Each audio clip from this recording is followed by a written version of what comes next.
it got a pretty big response, the talk. And I understand that when it was announced that I was going to be here, and I walked in, I had some people come up to me, and they looked a little bit nervous because in my talk, I described the experience that I had in my second startup, where we worked super hard for a number of years and got to the stage of doing our IPO, and my best friend and partner, we'd worked on this for 10 years, we'd been working together for 10 years, and I told the story about how he, days before our $650 million IPO, suddenly died of a heart attack.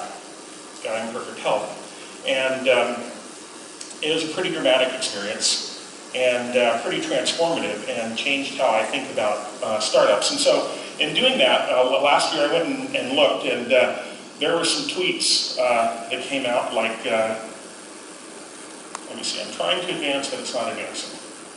There we go. All right. There are some tweets that came out like this one. And so people were a little bit nervous, like, what are you going to do this year? There's even some Facebook posts about that. So I just want to be upfront with everybody and let you know that right before I came on stage, I did check on Facebook, and all of my friends are fine. No one else has died since last year, and so I don't think we'll have to go into to any of that this year. It's going to be happy stuff this year. We're going to talk about finding the big idea. So how many of you here actually think you have your big idea now? You know what it is. You're sure. Okay, some of you. And how many of you are still looking? Maybe you have a bunch of ideas, but you're not sure which one is the big winner. All right? More of you. Okay, that's good. You should always be questioning that. Well, this is going to be fun. So, one key question is it the innovator? This is Larry Page. Or is it the idea? Right? What's more important? So, Larry comes up with PageRank. It's a great idea. And I think the differentiation here is that it's both, right? Both are very important. But it's not just coming up with any idea. It's, let's see if this will advance. There we go. It's not just an idea. It needs to be your idea. So there's a difference in the idea that works for you, which means it fits with your skills, it fits with your resources, and most importantly, it fits with your passion. So a business idea, because a lot of people come and say, I need a great business idea. It's like, well, no, you need your great business idea, which is not going to be the same as somebody else's great business idea. Because, as I've said before, ideas are a dime a dozen, and I would much rather have the Google team doing the pets.com idea than the pets.com team doing the Google idea. Because I think the Google team would figure out that there was something wrong with the idea of shipping 50 pounds of dog food to people as their business model, and they probably would have pivoted that before they'd blown through all their money. So it's both the entrepreneur and the idea. I think there's kind of a multiplication sign. Entrepreneur times idea value, and if the idea is a zero, doesn't matter how good the entrepreneur is, the output's going to be zero. And definitely, even if it's the world's best idea, if the entrepreneur is a zero, the output is going to be zero. So you have to have a good number in both columns, which is why building a team is so important. Let's see here, I'm going to try to advance again. There we go. So, is innovation something that you're born with? There's been a lot of research on this, a question of nature versus nurture. And the answer is, there's not a precise answer, but it looks like, based on studies, that about 40% of your ability to be creative is in your DNA. And about 60% is actually learned, which is very fortunate for me because I don't think I got enough in my DNA, so I can just work hard and practice and overcome that. So, fundamental question, can we learn to think different? To use Steve's phrase. And I think the answer is yes, we can. So some academics went out this guy, whose name is Clayton Christensen, he's a Harvard professor, he and some other university professors did a study over a period of about 6 years, looking at hundreds of innovators and tracking how they actually innovate and come up with their ideas. And this is fascinating because it's never really been studied before. We can, we have ideas and sort of thoughts about what might work, but nobody's ever gone and actually gotten the data. So now we actually have the data. The first thing we learned is that it's not sitting there and thinking. Innovation is not like, let me ponder the deep answer. Innovation is really a verb. You get out there and you connect with people. You're in motion. So when somebody's innovating, this is what they learned. The most innovative people were the ones that were out connecting. And they were connecting with different groups of people, different kinds of people. They were connecting across separate groups. And they were getting these different ideas and fundamentally associating these ideas. Associating is one of the keys. So disparate ideas and associating them together. So I'm going to talk about the first key thing they learned. Four key trends in this study about how to be a good innovator. Let me advance this. Here we go. First one is questioning. Entrepreneurs, in my experience, and I'm fortunate to know a bunch, are very curious people. When we meet people, we just ask a lot of questions. And my wife has gotten used to this. I'm just out in the world, and I meet somebody or we encounter a business, even going into a sandwich shop, and they're making a sandwich, I start asking questions, how's business? What's the break even? How many sandwiches do you guys need to sell in order to break even, cover your rent? I'm just buying a sandwich here, and I just, entrepreneurs, and I've seen other entrepreneurs do this, we're just curious about this stuff. We think about it all the time, and my wife has gotten used to dealing with, sitting in a restaurant and me talking about, what do you think their promotional costs are? Customer acquisition costs seem to be, skyrocketing here. It's probably why the food's not very good and it's too expensive. And so you're just always thinking this way. And so, I like to say that entrepreneurs are people that are broken in just the right way. And so that's part of that brokenness, I think, is this insatiable curiosity about how things work. As a little kid, most entrepreneurs like taking things apart. And so now, as we grow up, we start taking businesses apart, trying to learn how it works. And you can do that just by traveling the world and browsing the internet and just sort of looking at, I read stories about some company goes out of business, they're in financial trouble, and I'll just get curious, why?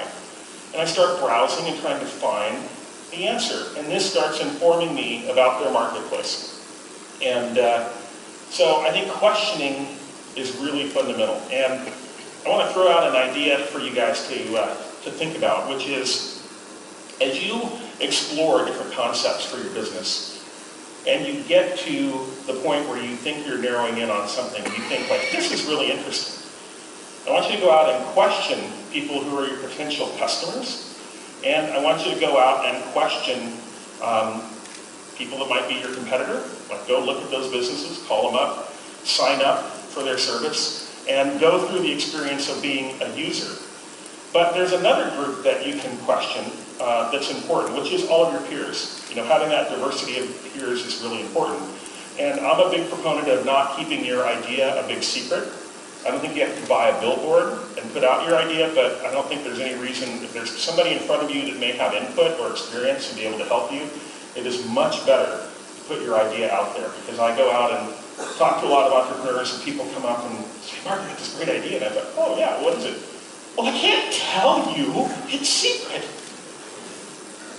Okay, more companies that I've seen go out of business because their idea wasn't well enough thought through than probably 100x than people that got their ideas stolen. There's probably one or two examples maybe, but we all know that there are millions of examples of businesses that didn't make it. The reason why?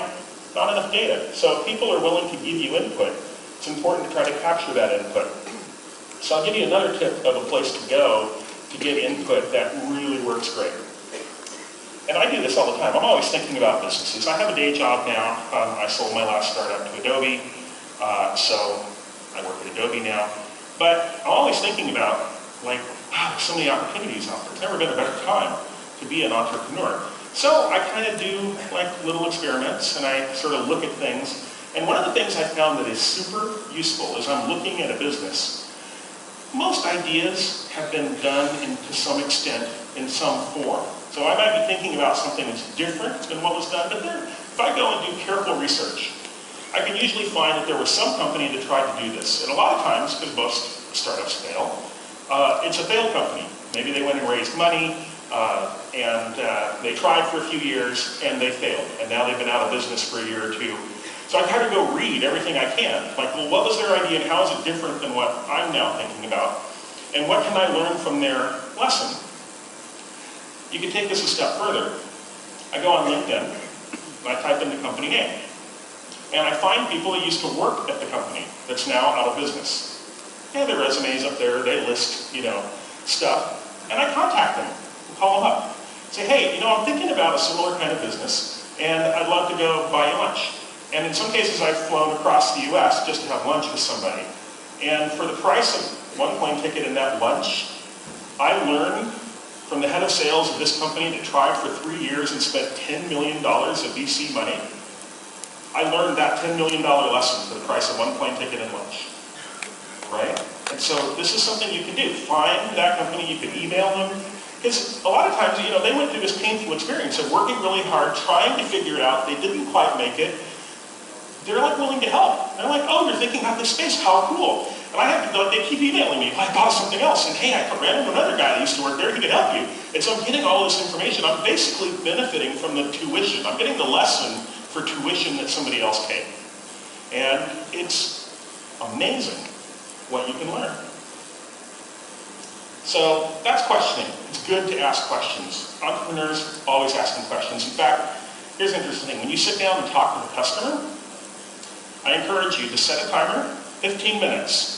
You're not going to talk about your product for 15 minutes. You're going to ask questions about their life, their problems, their space, what's going on in their head. You're going to try to understand all of the adjacencies around their problem set, and then you can start talking about your product. So the next skill that these guys discovered in their study across hundreds of successful innovators is this skill of observing, active observing, carefully watching. I think there's a great story that illustrates this. The chairman of Tata Group in India, they make a whole bunch, they're a big conglomerate, make a whole bunch of different things. One of the things they make is cars. And he was sitting at an intersection in 2003 in his car in Mumbai, and it was pouring rain, as it will do in Mumbai. And he saw a family going by on a motor scooter, a family of 4. So there's the dad sitting on the scooter, and standing in front, holding onto the handlebars, was his son. And sitting side saddle right behind him was his wife, and on her lap she had a baby. So family of 4 in the pouring rain on this little motor scooter, because that's what they could afford. And he thought, there's a huge market of people that would love to have a car, they just can't afford it. So could we make a car affordable for these people? It's a huge market. And that's actually where the idea came from. So he set to investigating that idea and launched the most inexpensive car ever sold in India, and now it's a huge hit. Huge hit. And so I think that kind of observing, active observing, just always looking at the world around you is really important. Networking. So you guys are already here, networking, that's great. You need to maintain diverse sets of people, diverse networks. I try to, when I'm really thinking through an idea, I go out to lunch or dinner with people. I keep a lot of friendships with people, try to do them favors whenever I can, so that when I call them up and say, hey, let's go to lunch, they know that they're just waiting, get through all the pleasantries. I'm like, so, do you ever think about, and I start going into this thing, try to get their reaction. It may be from a medical doctor, maybe from a plumber. I try to get this totally diverse set of people and just talk it through with them. And that network really influences my thinking, because I'm certainly not smart enough to figure it out on my own. And these people will help me. They think differently than I do. So that's why, the expression think different is so interesting, because I think it's a little bit of an illusion. One person can only do so much think different. The ultimate way to think different is to have different people helping you, because they already think differently than you do. All right, so the last one is experimenting. And this is incredibly important. You guys are, learning startup methodology about going out and trying experiments. And certainly, I've had some interesting successes and failures in experimenting. And the whole idea here is the quicker you can get to that failure, the better. So if it's going to fail, find out that it's going to fail fast. And I'm sure you guys have heard this. So experimenting is really profound, but there are interesting ways that you can do it. So I'm going to suggest something that I did in my last startup. For our first product, I had a team of engineers that were just getting ready to start at the company. They were leaving their former jobs, crazily, to join me in my back bedroom as we were starting the company. And I sat down and I created what I call a video prototype. And I used a bunch of different tools, in some cases using After Effects to go frame by frame and create exactly what I thought the product would look like.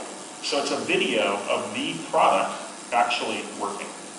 And I would play it back full screen, and it was timed, so that like the buttons would press and it would go to the next screen. So if I was sitting there with the mouse, I could literally pantomime, and I tested it on my wife, and she thought that that it was a working product here. She was like, oh, let me try it, but the video just keeps playing. So it's like the complete experience of the product. And it was fascinating, because then when I sat down the engineers, they got it. We had a spec, but they got it in a totally different way, actually seeing it. And then we went to a trade show. We didn't have much money, so we couldn't afford a booth, so we got a room in the hotel. And I knew some people in the industry, and so I just walked around the show and like, hey, you want to come and see something we're thinking about? Come up to the room. And come up there, and I'd show them this thing, and they were like, wow, can I get, is this a beta? Can I get it? And I didn't have the heart to tell them that we actually haven't started writing any code yet, because it looked like the finished product. But the things they said were amazing. They were like, well, I'm sure it does this. It's like, oh, we hadn't thought of that. Started writing it down. And so they started throwing out a lot of really good, interesting questions. And they would say, oh, I don't like that so much. Oh, really? Why? And I try to be good at doing the questioning thing and ask, like things I should be asking. But the stuff they threw out was stuff I could have never asked. I would not have known. It facilitated the conversation in a way that was profound. So those are the 4 things that are, I think, powerful. And they're proven to be success factors for innovators. So the next thing is to try to find your big idea, is you can just try to predict the future. Seems easy. You get out your crystal ball, say this is what's going to happen. And you can go through things like the former CEO of IBM, I think it was back in the 50s, said the worldwide market for computers would be 3. And so obviously he was mapping forward something that turned out to be wrong. So my job is as a chief strategist. Does anybody know somebody that's a strategist? Yeah, no, see, there's not very many of us. Most people are smart enough not to ever get slapped with that title.